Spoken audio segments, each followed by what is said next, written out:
In the shadows of 7th century Mecca, a ghost moved through the corridors of power. He was the most dangerous man in the city because his own enemies considered him an ally. While the fate of a new civilization hung by a thread, he sat in the councils of those who plotted its destruction. One man possessed the secrets that could topple empires, yet his name remained a whisper even among his own people. This is the true story of the shadow that protected a prophet.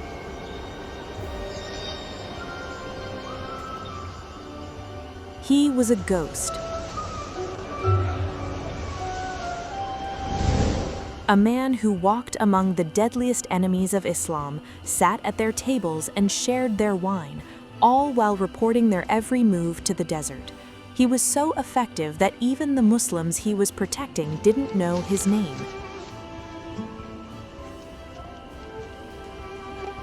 This is the story of Abbas ibn Abd al-Muttalib, the first secret agent of the faith.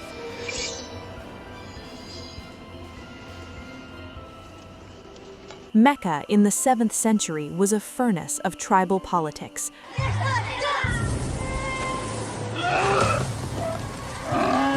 Blood mattered more than truth.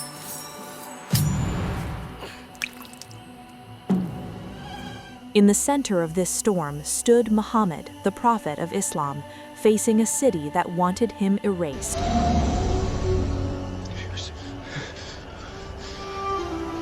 But he wasn't alone. In the shadows of the Quraysh hierarchy, one man remained behind, Abbas ibn Abd al-Muttalib.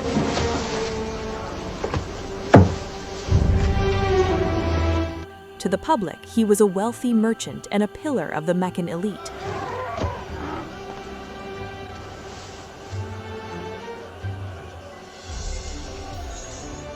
In reality, he was the bridge between survival and extinction.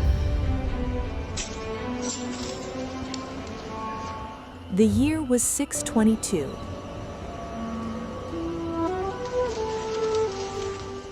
Under the cover of a moonless night at Aqaba, a secret meeting was taking place.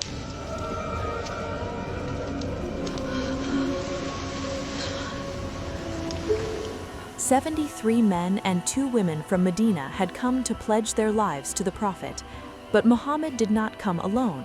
Out of the darkness stepped a second figure, Abbas. He had not yet publicly declared his Islam, yet he was there as the ultimate guarantor.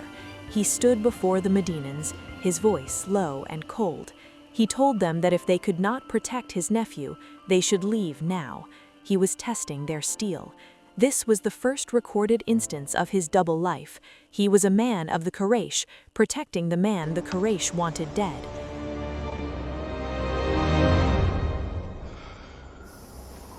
The Medinans swore the oath. The movement had a new home, but it needed eyes in the old one. Abbas stayed.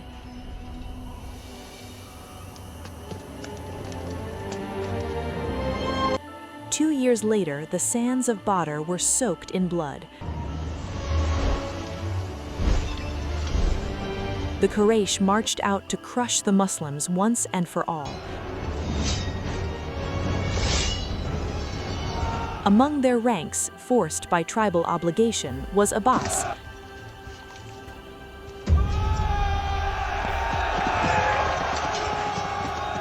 Before the clash, the Prophet issued a strange command to his companions: do not kill the members of Banu Hashim. The Sahaba were confused. Why spare the kin of the enemy? Umar ibn al-Khattab was so outraged he sought permission to strike, but the Prophet silenced him. The battle was a massacre for the Quraysh.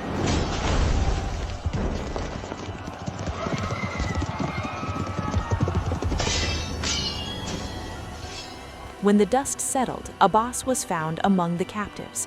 In the camp of the victors, he was treated as a prisoner of war, but behind closed doors, a different exchange was happening. The Prophet demanded a heavy ransom from him.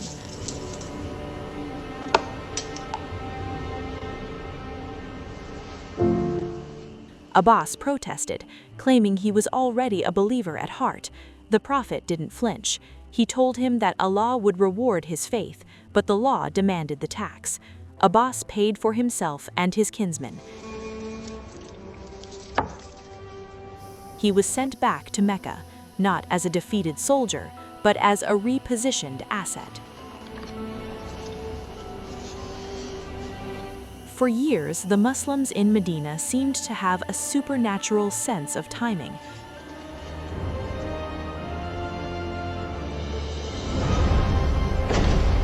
When the Quraysh planned the invasion of Uhud, the Prophet knew the details before the Meccan camels had even been saddled. When the massive confederacy of the trench was formed, the intelligence reached Medina with surgical precision. The source was always Abbas. He operated as a high-level, deep-cover operative.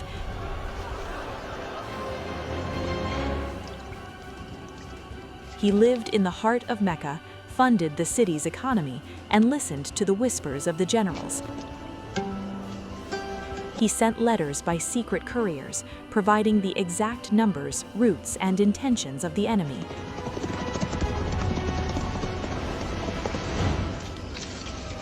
The Quraysh thought they were plotting in secret.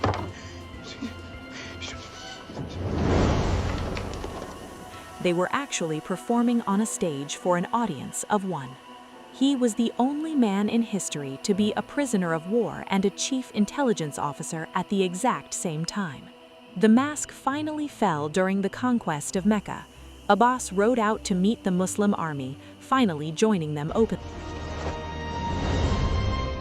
But his greatest moment was not in the shadows, it was in the chaos of the Battle of Hunayn.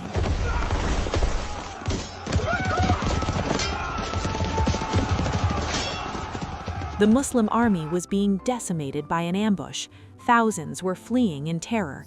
In the center of the carnage, the Prophet stood almost alone, surrounded by a sea of enemies. He turned to Abbas, who was famous for a voice that could be heard for miles. "Call them back," the Prophet commanded. Abbas let out a roar that pierced the sound of clashing steel.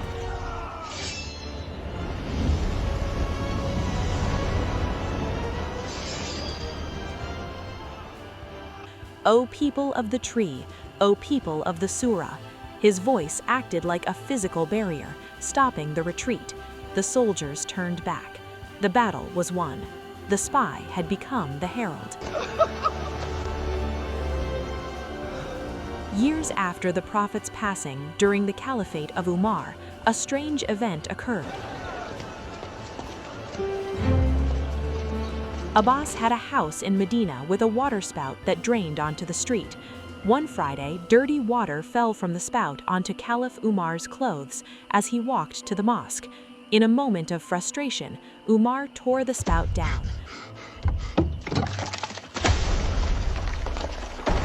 Abbas did not stay silent. He took the caliph to court. The judge summoned the leader of the faithful. Abbas's argument was simple. The Prophet himself put that spout with his own hands. Umar froze. The man who ruled half the world bowed his head. He ordered Abbas to climb onto his shoulders to put the spout back exactly where the Prophet had placed it. It was a testament to the respect the secret agent had earned, not from his wealth, but from his silent, dangerous loyalty. Abbas died during the reign of Uthman, and the crowds in Medina were so vast that the police had to be called to manage the mourning. But his legacy didn't end in the grave. A century later, his descendants rose to power, creating the Abbasid Caliphate, the empire that birthed the Islamic Golden Age. The man who worked in the dark for a prophet paved the way for a dynasty that would light up the world with knowledge. History is written by those who survive the light, but it is shaped by those who master the shadows. If you believe the most powerful stories are the ones never told in school, hit the notification bell. Subscribe to stay in the dark with us.